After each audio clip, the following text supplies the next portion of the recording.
ராஜராஜ சோழனே கேவலமா பேசுவாரு.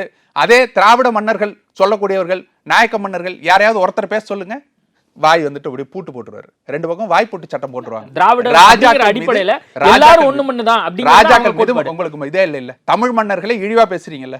தமிழ் மன்னர்கள் வந்துட்டு பார்ப்பன அடிமைகளா இருந்தா, சமஸ்கிருத அடிமைகளா இருந்தா, ஏன் சமஸ்கிருத ராஜராஜன் பேர் வச்சுட்டான்ல.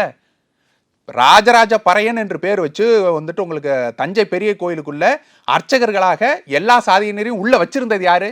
ராஜராஜ சோழன். இங்க இருந்து பன்னிரு திருமுறைகள்னு தமிழை மீட்டு கொண்டு வந்து தமிழர் அதை வந்துட்டு ஓதும் இதா மாத்தினது யாரு? மந்திரங்களா மாத்தினது யாரு? ராஜராஜ சோழன். ஆனா அவர் வந்துட்டு பார்ப்பன அடிவருடி, அவர் வந்துட்டு சமஸ்கிருதத்துக்கு இது பண்ணவர்.